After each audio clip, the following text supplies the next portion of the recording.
नमस्कार, खबरें जारी न्यूज 24 पर मैं हूं आपके साथ मकसूद खान। 7 चरणों में चल रहे लोकसभा चुनाव में अब बारी तीसरे दौर की है। थर्ड फेज के इलेक्शन में कुछ बदलावों के बाद अब देश के 11 राज्यों की 93 लोकसभा सीटों पर वोटिंग होनी है। लोकसभा में एंट्री के लिए तीसरे चरण के रण में कई दिग्गजों की किस्मत का फैसला भी जनता करने जा रही है। आइए आपको बताते हैं कि तीसरे दौर की वोटिंग का आखिर ये पूरा समीकरण क्या है और 7 मई को किस पार्टी का कौन सा बड़ा चेहरा मुकाबले में शामिल है। ये आपका मंगलसूत्र भी बचने नहीं देंगे। भारत माता की। वो मेरे भाई को शहजादा बोलते हैं। मैं उनको बताना चाहती हूं, ये शहजादे 4000 किलोमीटर पैदल चले हैं। आज पाकिस्तान के नेता कांग्रेस के शहजादे को पीएम बनाने के लिए दुआ कर रहे हैं। देश में मौसम बदल रहा है। चढ़ते पारे के साथ साथ सियासी तापमान की तपिश भी बढ़ती जा रही। लोकसभा चुनाव में 2 फेज की वोटिंग खत्म होने के बाद अब तैयारी है तीसरे चरण के चुनाव की। लोकसभा चुनाव को लेकर पहले चरण में 102 सीट पर देश के 21 राज्यों में मतदान हुआ। फिर दूसरे चरण में 88 सीटों के लिए 13 राज्यों में वोटिंग हुई। एक तरफ 2 चरणों में कम वोटिंग प्रतिशत ने राजनीतिक दिग्गजों को सोचने पर मजबूर भी किया, तो वहीं 2 चरण के चुनाव खत्म होते ही तीसरे चरण को लेकर रणनीति तैयार की जाने लगी थी। और अब तीसरे चरण के चुनाव की घड़ी भी आ चुकी है और राजनीति के कई धुरंधरों की किस्मत जनता दरबार में हाजिरी लगा रही। लोकसभा चुनाव में 2 चरणों में कम वोटिंग के बाद से ही एनडीए और इंडिया दोनों ही गठबंधनों ने अपनी रणनीति में बदलाव किया है। भले ही दोनों ही गठबंधन अपनी अपनी जीत का दावा कर रहे हों, लेकिन दोनों ही इस बात को जानते हैं कि मुकाबला आसान नहीं है। यही वजह है कि बीजेपी हो या कांग्रेस, उनकी जबान तीखी हुई है और जमीनी मुद्दों से हटकर निजी हमलों को तरजीह दी जा रही है। 7 मई को तीसरे चरण के चुनाव में देश के 11 राज्यों के कुल 93 लोकसभा सीटों पर मतदान है। पहले इस फेज में 94 सीटें थी, लेकिन 21 अप्रैल को सूरत से कांग्रेस प्रत्याशी का पर्चा रद्द होने और 8 कैंडिडेट के नामांकन वापस लेने के बाद भाजपा के मुकेश दलाल निर्विरोध निर्वाचित हो चुके हैं। वहीं जम्मू कश्मीर में खराब मौसम की वजह से अनंतनाग राजौरी सीट का चुनाव टाल दिया गया। अब यहाँ छठे फेज में 25 मई को वोट डाले जाएंगे। इसके अलावा मध्य प्रदेश के बैतूल सीट से बीएसपी प्रत्याशी के निधन के बाद 26 अप्रैल को सेकेंड फेज में होने वाली वोटिंग 7 मई को शिफ्ट कर दी गई थी। इस तरह अब 7 मई को असम के 4 लोकसभा सीट, बिहार की 5 लोकसभा सीट, छत्तीसगढ़ की 7 लोकसभा सीट, दादर और Nagar Haveli 1 Lok Sabha seat, Daman Diu 1 Lok Sabha seat, Goa 2 Lok Sabha seat, Gujarat 25 Lok Sabha seat, Karnataka में 14 लोकसभा सीट, मध्य प्रदेश में 9 लोकसभा सीट, महाराष्ट्र में 11 लोकसभा सीट, उत्तर प्रदेश में 10 लोकसभा सीट और पश्चिम बंगाल में 4 लोकसभा सीट पर वोटिंग है। एसोसिएशन फॉर डेमोक्रेटिक रिफॉर्म्स यानी एडीआर के आंकड़ों के मुताबिक 392 कैंडिडेट्स के पास 1 करोड़ या उससे ज्यादा की संपत्ति है। 244 कैंडिडेट्स आपराधिक छवि के हैं। एडीआर की रिपोर्ट बताती है कि 244 उम्मीदवारों पर आपराधिक केस है। इनमें से 172 पर हत्या, अपहरण, बलात्कार जैसे गंभीर मामले भी शामिल हैं। 5 उम्मीदवारों पर हत्या के मामले दर्ज हैं, तो 24 प्रत्याशियों पर हत्या की कोशिश के मामले दर्ज हैं। 38 उम्मीदवारों पर महिलाओं के खिलाफ अपराध के मामले दर्ज हैं। इनमें से 2 पर बलात्कार के मामले चल रहे हैं। वहीं 17 कैंडिडेट्स पर हेट स्पीच से जुड़े मामले दर्ज हैं। तीसरे चरण में कई दिग्गजों की किस्मत का फैसला होना है। इस फेज में 7 केंद्रीय मंत्री और 4 पूर्व मुख्यमंत्रियों की प्रतिष्ठा भी दांव पर है। तीसरे चरण की हॉट सीट की बात करें तो गुजरात की गांधीनगर सीट से बीजेपी के चाणक्य और देश के गृह मंत्री अमित शाह चुनावी मैदान में हैं। वहीं कांग्रेस ने इस सीट से पार्टी के सचिव सोनल रमणभाई पटेल को मैदान में उतारा है। सोनल रमणभाई पटेल मुंबई और पश्चिमी महाराष्ट्र में पार्टी के सह प्रभारी, साथ ही गुजरात महिला कांग्रेस के अध्यक्ष भी रह चुकी हैं। आपको बता दें कि इस सीट पर 30 सालों से बीजेपी का कब्जा है। बीजेपी के कई दिग्गज नेता 1989 से यहाँ से जीत रहे हैं। 2019 के लोकसभा चुनाव में पहली बार अमित शाह ने यहां से चुनाव लड़ा और करीब 5.5 लाख वोटों से जीत हासिल की। महात्मा गांधी की जन्मस्थली पोरबंदर से बीजेपी ने केंद्रीय स्वास्थ्य मंत्री मनसुख मंडाविया को उम्मीदवार बनाया। पेशे से वेटनरी डॉक्टर मंडाविया गुजरात से 2 बार के राज्यसभा सांसद हैं। दूसरी तरफ इस सीट पर पाटीदार समुदाय का खासा प्रभाव है। यही कारण है कि कांग्रेस ने पूर्व विधायक और पाटीदार नेता ललित वसोया को अपना उम्मीदवार बनाया। तीसरे चरण में एमपी के गुना सीट भी चर्चा में है। ज्योतिरादित्य सिंधिया एक बार फिर अपनी पारंपरिक सीट से चुनावी मैदान में है। सिंधिया 2019 में अपने पूर्व सहयोगी केपी सिंह से चुनाव हार गए थे। हालांकि तब वो कांग्रेस में थे। हार से सबक लेते हुए सिंधिया ने इस बार मैदान में खूब मेहनत की। उनका बेटा और पत्नी भी उनके साथ चुनाव प्रचार में लगे थे। वहीं कांग्रेस ने सिंधिया परिवार के राजनीतिक विरोधी राव यादवेंद्र सिंह को मैदान में उतारा है। राव 2023 तक बीजेपी में थे। मध्य प्रदेश में मामा के नाम से मशहूर शिवराज सिंह चौहान करीब 20 साल बाद दोबारा विदिशा से चुनाव लड़ रहे हैं। 2005 में मध्य प्रदेश के मुख्यमंत्री बनने से पहले शिवराज विदिशा से 5 बार सांसद चुने जा चुके थे। मामा के सामने कांग्रेस ने दादा को उतारा है। दरअसल कांग्रेस प्रत्याशी प्रताप भानु सिंह स्थानीय नेता हैं और दादा के नाम से जाने जाते हैं। प्रताप भानु 1980 और 1984 में 2 बार यहां से सांसद रह चुके हैं। मध्य प्रदेश की राजगढ़ सीट से कांग्रेस को बड़ी उम्मीद है। दिग्विजय सिंह करीब 32 साल बाद दोबारा राजगढ़ सीट पर वापसी कर रहे हैं। 1991 में दिग्विजय यहां से सांसद बने थे, लेकिन 1993 में मुख्यमंत्री बनने के बाद इस्तीफा दे दिया। वहीं दूसरी तरफ बीजेपी ने 2 बार से सांसद रोडमल नागर को तीसरी बार भी मैदान में उतारा है। पिछले 2 चुनावों में आसानी से जीत हासिल करने वाले नागर के लिए इस बार चुनौती कड़ी है। महाराष्ट्र के बारामती सीट पर मुकाबला काफी दिलचस्प है। पिछले साल एनसीपी में 2 फाड़ होने के बाद यहां इमोशनल मुद्दे पर चुनाव लड़ा जा रहा है। चुनाव में शरद पवार की बेटी सुप्रिया सुले और बहू सुनेत्रा पवार आमने सामने। सुप्रिया सुले एनसीपी शरद पवार गुट से मैदान में है, तो उनकी भाभी और महाराष्ट्र के डिप्टी सीएम की पत्नी सुनेत्रा पवार एनसीपी से उन्हें टक्कर दे रही हैं। इन सब के अलावा तीसरे चरण की कई सीटें ऐसी हैं जहां जीत और हार दोनों नतीजों पर देश की नजर रहने वाली है। महाराष्ट्र के रत्नागिरी सिंधु दुर्ग से केंद्रीय सूक्ष्म लघु और मध्यम उद्यम मंत्री नारायण राणे बीजेपी के उम्मीदवार हैं। राज्यसभा सांसद राणे महाराष्ट्र के मुख्यमंत्री भी रह चुके हैं। लंबे राजनीतिक अनुभव वाले राणे के खिलाफ इंडिया गठबंधन की ओर से शिवसेना उद्धव गुट के विनायक राउत मैदान में हैं। विनायक राउत पिछले 2 लोकसभा चुनाव जीत चुके हैं। बीजेपी ने आगरा लोकसभा सीट से केंद्रीय मंत्री एसपी सिंह बघेल को मैदान में उतारा है। एसपी सिंह बघेल ने अपने राजनीतिक करियर की शुरुआत समाजवादी पार्टी से की और बीएसपी से होते हुए 2014 में बीजेपी का हिस्सा बन गए। वो 4 बार सांसद और योगी सरकार में कैबिनेट मंत्री भी रह चुके हैं। एसपी सिंह बघेल के खिलाफ समाजवादी पार्टी ने सीट के 30% दलित वोटर्स को साधने के लिए सुरेश चंद्र करदम को उतारा। यूपी के मैनपुरी से मुलायम सिंह यादव की विरासत लिए उनकी बहू डिंपल यादव मैनपुरी से चुनाव मैदान में हैं। 2022 में मुलायम सिंह यादव की मृत्यु के बाद हुए उपचुनाव में डिंपल सांसद चुनी गई। बीजेपी ने डिंपल के सामने योगी सरकार में पर्यटन एवं संस्कृति मंत्री जयवीर सिंह को उतारा है। मोदी सरकार मंत्रिमंडल के एक और चेहरे के तौर पर केंद्रीय पर्यटन राज्य मंत्री श्रीपद येसो नाइक उत्तर गोवा सीट से बीजेपी के उम्मीदवार हैं। श्रीपद नाइक लगातार 5 बार से ये सीट जीतते आ रहे हैं। तो वहीं कांग्रेस ने राज्य के उप मुख्यमंत्री रहे रमाकांत खलप को उम्मीदवार बनाया। खलप 6 बार विधायक रहे हैं। 1996 में सांसद चुने जाने के बाद केंद्रीय विधि राज्य मंत्री भी रह चुके हैं। 2008 में परिसीमन के बाद अस्तित्व में आई धारवाड़ सीट पर बीजेपी के प्रहलाद जोशी लगातार जीतते आ रहे हैं। केंद्रीय संसदीय कार्य मंत्री जोशी पार्टी के प्रदेश अध्यक्ष भी रह चुके हैं। उनके पास कोयला मंत्रालय की भी जिम्मेदारी है। वहीं कांग्रेस ने उनके सामने विनोद आसूती को उतारा है। वो पहली बार चुनाव लड़ रहे हैं। 2024 के लोकसभा चुनाव में हर एक सीट की लड़ाई काफी अहम है। बीजेपी ने जहां एक तरफ 400 पार के नारे को साधा है, तो इंडिया गठबंधन बीजेपी और नरेंद्र मोदी के हैट्रिक को रोकने के लिए जी जान से जुटी। साथ ही इस चुनाव में कई दिग्गज नेताओं के साख भी दांव पर है। ऐसे में देखना दिलचस्प होगा कि 24 के चुनावी वैतरणी में इस बार जनता किसे सिर पर बैठाती है और किसे सिरे से नकार देती है। Bureau report, news 24। 2 फेज के चुनाव में कम वोटिंग के बाद बीजेपी और कांग्रेस दोनों ने ही अपनी रणनीति को बदला है। तीसरे दौर के चुनाव में असल मुद्दों से ज्यादा तीखी जुबानी जंग और निजी हमलों का जोर देखने को मिला और आगे आने वाले फेजेस में भी ये वाक युद्ध जारी रहने की पूरी उम्मीद है। आइए आपको बता दें कि कैसे चुनावी जंग में जुबानी हमलों ने पूरे माहौल को गरमा दिया और तीसरे दौर के चुनाव से पहले आखिर कौन कौन से मुद्दे ज्यादा हावी नजर आए।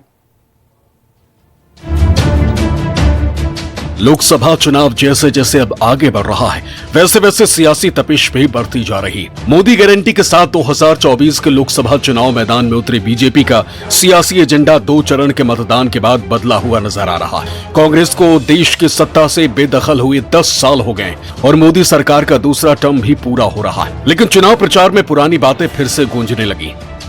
दूसरे चरण की वोटिंग से पहले पीएम मोदी ने हिंदुत्व की पिच पर बिसात बिछानी शुरू की और कांग्रेस को मुस्लिम परस्त पार्टी बताने में जुट गए। इसके चलते एक बार फिर से मंगलसूत्र, हिंदू मुसलमान, पाकिस्तान, हनुमान, घुसपैठिया, आरक्षण जैसे नैरेटिव सेट किए जाने लगे और पूरा चुनावी माहौल असल मुद्दों से हटकर पर्सनल अटैक वाले बयानबाजियों पर आ टिका।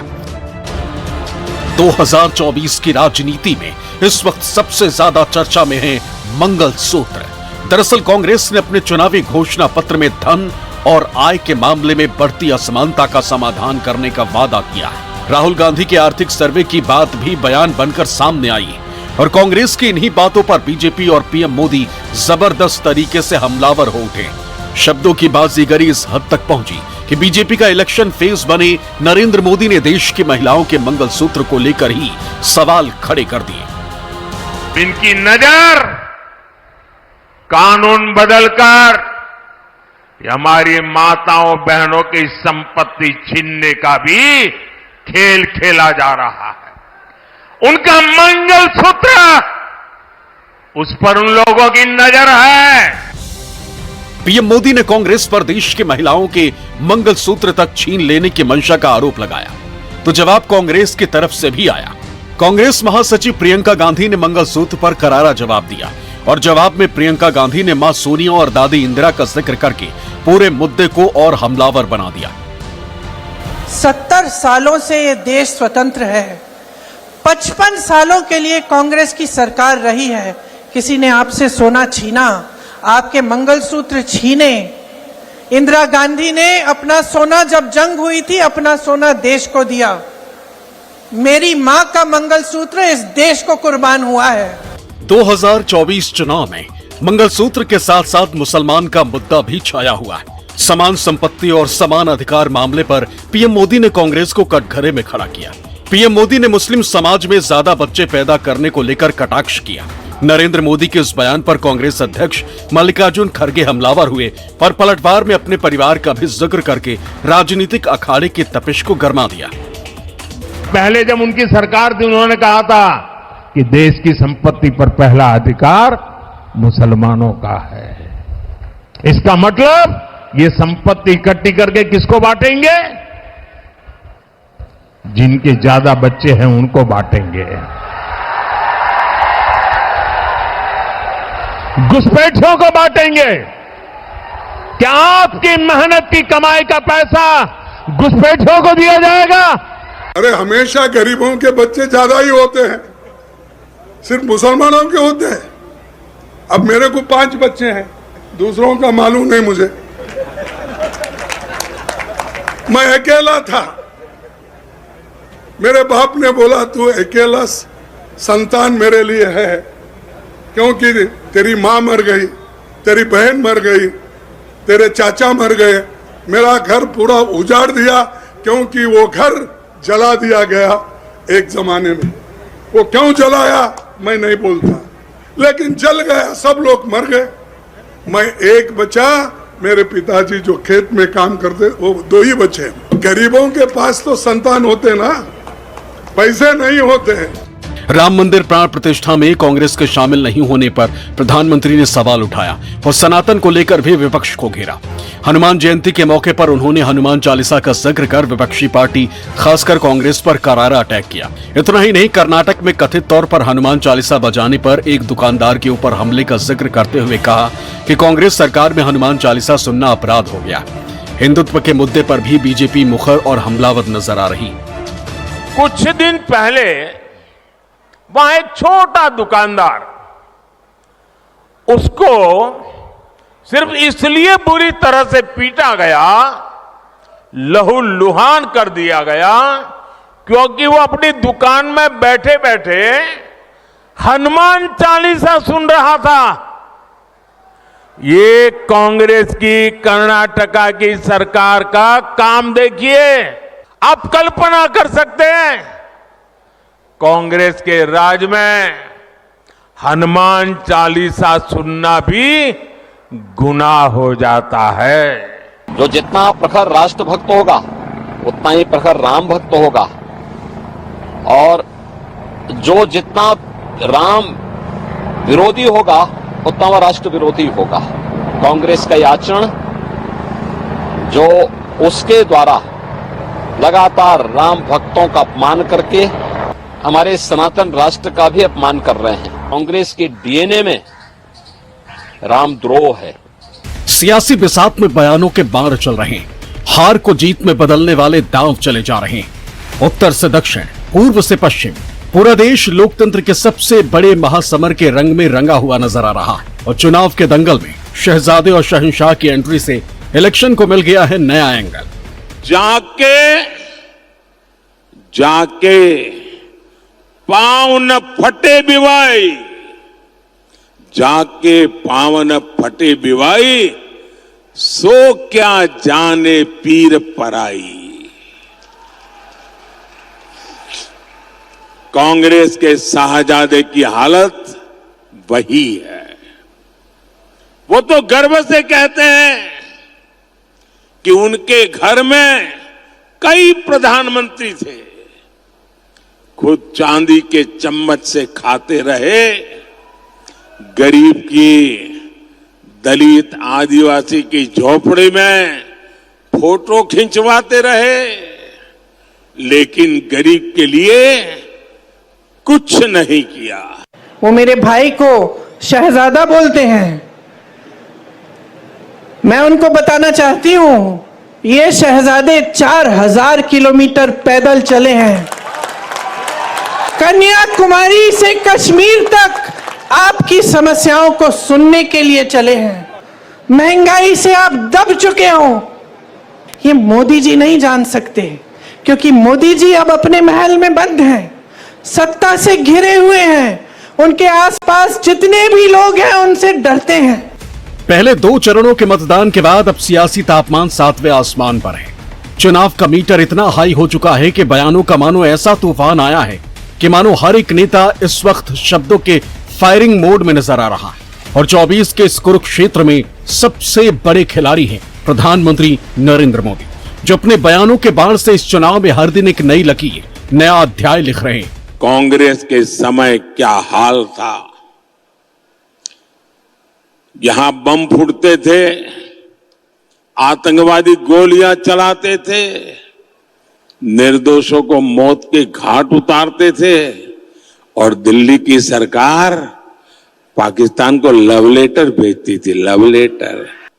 और जब आपने एक वोट दिया ना, उस वोट ने मुझ में इतना दम भर दिया, इतना दम भर दिया, मैंने आते ही कह दिया इनफ इज इनफ, बहुत हो चुका है। प्रधानमंत्री मोदी के बयानों में हिंदू भी है, मुस्लिम भी है, राम मंदिर भी है और पाकिस्तान भी। यानी प्रधानमंत्री 2 चरण के मतदान के बाद चुनावी पिच पर खुलकर फ्रंट फुट पर खेल रहे हैं, तो दूसरी तरफ कांग्रेस भी पीएम मोदी के हर बार का खुलकर जवाब दे रही है। और ये वाक युद्ध आने वाले चुनावी चरणों की दिशा और दशा तय कर रही है। कि गरीबी से कैसे हटती है, तो वो कहते हैं खटाखट खटाखट। शाहजादे को पूछो ग्रोथ कैसे होती है, तो वो कैसे ठकाठक ठकाठक। शाहजादे को पूछो कि विकसित भारत बनाने का कोई प्लान है, तो वो कहते हैं टकाटक टकाटक। कल नरेंद्र मोदी आएंगे, उनके भाषण में बोलना खटाखट खटाखट खटाखट। उनसे कहना जो आपने अरबपतियों के लिए किया, वो राहुल गांधी और कांग्रेस पार्टी खारगे जी हिंदुस्तान के गरीबों के लिए करने जा रही है। जैसे जैसे चुनाव आगे बढ़ रहा है, नए नए बयान न सिर्फ दस्तक दे रहे हैं, बल्कि चुनाव का समीकरण से लेकर एंगल तक बदलने में जुट गए। क्योंकि मोदी ने राहुल पर निशाना साधा है, तो गृह मंत्री अमित शाह ने इंडिया गठबंधन की तुलना औरंगजेब फैन क्लब से कर दी। यानी अब चुनाव में औरंगजेब की भी एंट्री हो चुकी है। ये इंडी अलायंस जो है एक प्रकार से औरंगजेब फैन क्लब बन गई। अब सिंधु दुर्ग रत्नागिरी वालों को तय करना है कि मोदी जी के साथ जाना है या औरंगजेब फैन क्लब के साथ जाना है। सियासत में परिवारवाद को बीजेपी ने अहम मुद्दा बना रखा है, इसीलिए अब वो चुनाव प्रचार करने बिहार पहुंचे तो उन्होंने 400 कमीशन पर 40 सीटों वाले बिहार में लालू परिवार को निशाने पर ले लिया। तो वहीं बिहार में अगर कोई मोदी का सामना डटकर कर रहा है तो वो लालू के बेटे तेजस्वी कर रहे हैं। कांग्रेस लगी हुई है कि ओबीसी कोटे को कम करके धर्म के आधार पर उसमें से डाका डाल के मुसलमानों को आरक्षण दे दिया जाए, दलितों के आरक्षण में से डाका डालो, आदिवासियों के आरक्षण में से डाका डालो, और कांग्रेस की साजिश में आरजेडी भी कंधे से कंधा मिलाकर चल रही है। हम तो कह रहे थे डोनाल्ड ट्रंप और पुतिन को भी ले आते हैं। देखिए पूरा बीजेपी के लोग जो है डिप्रेशन में हैं, और यहाँ एक गाना था सुन भाई सुन, तो सुन भाई सुन देश की धुन, ऑन 4 जून इंडिया गठबंधन इज कमिंग। तो हम लोगों की सरकार जो है वो बनने जा रही है। चैत्र नवरात्र के पहले दिन तेजस्वी ने एक वीडियो पोस्ट किया जिसमें वो वीआईपी पार्टी के प्रमुख मुकेश सहनी के साथ हेलीकॉप्टर में मछली खाते नजर आए। भाई तेजस्वी जी का और हमारा देखने के बाद कुछ लोगों को बहुत टेस्टी लगेगा। बस फिर क्या था, देखते ही देखते ये वीडियो वायरल हो गया और बीजेपी ने इसे चुनावी मुद्दा बना दिया। चुनाव में बीजेपी के कमान संभाल रहे पीएम मोदी ने तेजस्वी के इस वीडियो को सनातनी रंग दे दिया।